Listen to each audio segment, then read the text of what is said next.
ವಿಡಿಯೋದಲ್ಲಿ ಬ್ರಾಹ್ಮಿ ಅಥವಾ ಒಂದೆಲಗ ಎಲೆಯ ಬಗ್ಗೆ ತಿಳಿದುಕೊಳ್ಳೋಣ. ಪ್ರಕೃತಿಯ ಅಮೂಲ್ಯ ಮಿದುಳಿನ ಟಾನಿಕ್ ಎಂದು ಕೂಡ ಈ ಎಲೆಯನ್ನು ಕರೆಯಬಹುದು.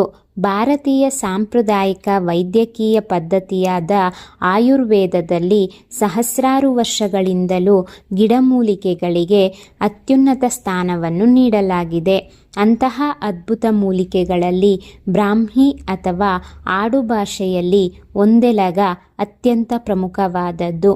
ಬ್ರಹ್ಮನ ಶಕ್ತಿ ಅಥವಾ ಸರಸ್ವತಿಯ ಸ್ವರೂಪ ಎಂದು ಕರೆಯಲ್ಪಡುವ ಈ ಜೀವರಕ್ಷಕ ಸಸ್ಯವನ್ನು ಜ್ಞಾನ, ಬುದ್ಧಿಶಕ್ತಿ ಮತ್ತು ದೀರ್ಘಾಯುಷ್ಯದ ಸಂಕೇತವಾಗಿ ನೋಡಲಾಗುತ್ತದೆ.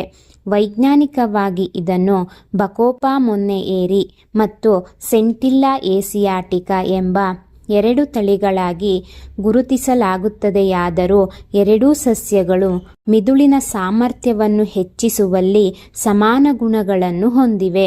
ತೇವವಿರುವ ಜಾಗ, ಗದ್ದೆಗಳ ಬದಿ ಹಾಗೂ ನದಿ ತೀರಗಳಲ್ಲಿ ಹರಡಿಕೊಂಡು ಬೆಳೆಯುವ ಈ ಸಣ್ಣ ಸಸ್ಯವು ಮಾನವನ ಒಟ್ಟಾರೆ ಆರೋಗ್ಯವನ್ನು ಸುಧಾರಿಸುವ ನೈಸರ್ಗಿಕ ಅಮೃತವಾಗಿದೆ. ಸ್ಮರಣಶಕ್ತಿ ಮತ್ತು ಏಕಾಗ್ರತೆಯ ವೃದ್ಧಿಯಲ್ಲಿ ಬ್ರಾಹ್ಮಿಯನ್ನು ಶತಮಾನಗಳಿಂದಲೂ ಮೇದ್ಯ ರಸಾಯನ ಅಂದರೆ ಮಿದುಳನ್ನು ಚುರುಕುಗೊಳಿಸುವ ಔಷಧ ಎಂದು ಬಳಸಲಾಗುತ್ತಿದೆ. ಶಾಲಾ ಕಾಲೇಜು ವಿದ್ಯಾರ್ಥಿಗಳಲ್ಲಿ ಏಕಾಗ್ರತೆ ಕೊರತೆ ಮತ್ತು ಮರೆವಿನ ಸಮಸ್ಯೆಗೆ ಇದು ರಾಮಬಾಣ. ಇದು ಮಾಹಿತಿಯನ್ನು ದೀರ್ಘಕಾಲದವರೆಗೆ ನೆನಪಿಟ್ಟುಕೊಳ್ಳುವ ಸಾಮರ್ಥ್ಯವನ್ನು ಹೆಚ್ಚಿಸುತ್ತದೆ. ಕೇವಲ ಮಕ್ಕಳಲ್ಲದೆ ವಯಸ್ಸಾದವರಲ್ಲಿ ಕಂಡುಬರುವ ಆಲ್ಝೈಮರ್ಸ್ ಮತ್ತು ಡಿಮೆನ್ಷಿಯಾನಂತಹ ಭೀಕರ ಮರೆವಿನ ಕಾಯಿಲೆಗಳ ತೀವ್ರತೆಯನ್ನು ಕಡಿಮೆ ಮಾಡಲು ಮತ್ತು ಮಿದುಳಿನ ಕಾರ್ಯಕ್ಷಮತೆಯನ್ನು ದೀರ್ಘಕಾಲದವರೆಗೆ ಕಾಯ್ದುಕೊಳ್ಳಲು ಬ್ರಾಹ್ಮಿಯು ನೆರವಾಗುತ್ತದೆ. ನಿದ್ರಾಹೀನತೆಗೆ ನೈಸರ್ಗಿಕ ಪರಿಹಾರವಾಗಿದೆ. ರಾತ್ರಿಯಿಡೀ ನಿದ್ದೆ ಬಾರದೆ ಒದ್ದಾಡುವವರಿಗೆ ಬ್ರಾಹ್ಮಿ ಸುರಕ್ಷಿತವಾದ ಔಷಧಿಯಾಗಿದೆ.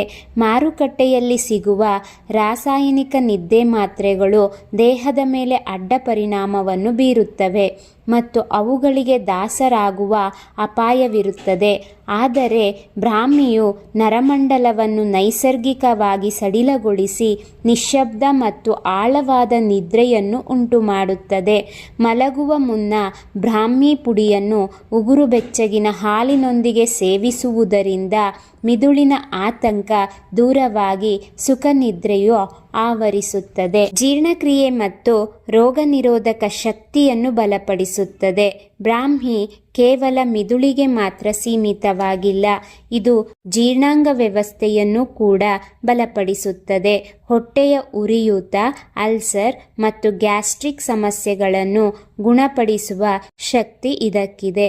ಇದು ಕರುಳಿನ ಆರೋಗ್ಯವನ್ನು ಸುಧಾರಿಸಿ ಮಲಬದ್ಧತೆಯನ್ನು ನಿವಾರಿಸುತ್ತದೆ. ಜೊತೆಗೆ ಇದರಲ್ಲಿರುವ ವಿಟಮಿನ್ ಮತ್ತು ಖನಿಜಾಂಶಗಳು ರಕ್ತವನ್ನು ಶುದ್ಧೀಕರಿಸಿ ದೇಹದ ರೋಗ ನಿರೋಧಕ ಶಕ್ತಿಯನ್ನು ಹೆಚ್ಚಿಸುತ್ತವೆ. ಇದರಿಂದಾಗಿ ದೇಹವು ಕಾಲೋಚಿತ ಸಾಂಕ್ರಾಮಿಕ ರೋಗಗಳ ವಿರುದ್ಧ ಹೋರಾಡುವ ಸಾಮರ್ಥ್ಯವನ್ನು ಪಡೆಯುತ್ತದೆ.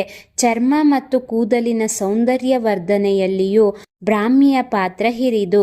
ಬ್ರಾಹ್ಮಿ ಎಲೆಯಿಂದ ಸಿದ್ಧಪಡಿಸಿದ ಎಣ್ಣೆಯನ್ನು ತಲೆಗೆ ಹಚ್ಚಿ ಮಸಾಜ್ ಮಾಡುವುದರಿಂದ ತಲೆಹೊಟ್ಟು ನಿವಾರಣೆಯಾಗುತ್ತದೆ, ಕೂದಲಿನ ಬುಡ ಗಟ್ಟಿಯಾಗುತ್ತದೆ ಮತ್ತು ಕೂದಲು ಅಕಾಲಿಕವಾಗಿ ಬಿಳಿಯಾಗುವುದನ್ನು ತಪ್ಪಿಸುತ್ತದೆ. ಚರ್ಮದ ಮೇಲಿನ ಗಾಯಗಳು, ಕಲೆಗಳು ಮತ್ತು ಮೊಡವೆಗಳನ್ನು ಗುಣಪಡಿಸಲು ಬ್ರಾಹ್ಮಿ ಎಲೆಯ ಪೇಸ್ಟ್ ಬಳಸಲಾಗುತ್ತದೆ.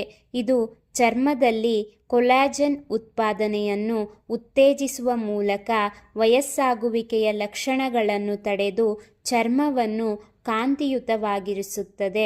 ಕರ್ನಾಟಕದ ಕರಾವಳಿ ಮತ್ತು ಮಲೆನಾಡು ಭಾಗಗಳಲ್ಲಿ ಬ್ರಾಹ್ಮಿ ಅಥವಾ ಒಂದೆಲಗ ಕೇವಲ ಔಷಧಿಯಾಗಿರದೆ ದೈನಂದಿನ ಆಹಾರದ ಭಾಗವೂ ಆಗಿದೆ.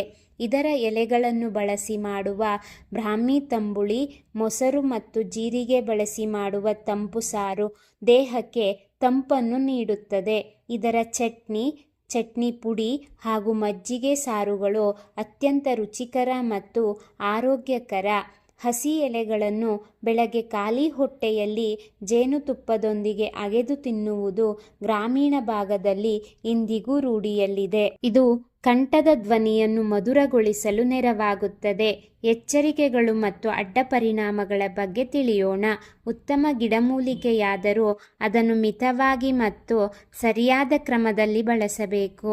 ಬ್ರಾಹ್ಮಿಯನ್ನು ಅತಿಯಾಗಿ ಸೇವಿಸುವುದರಿಂದ ಕೆಲವರಲ್ಲಿ ಹೊಟ್ಟೆ ನೋವು, ವಾಕರಿಕೆ ಅಥವಾ ತಲೆ ಸುತ್ತು ಕಾಣಿಸಿಕೊಳ್ಳಬಹುದು.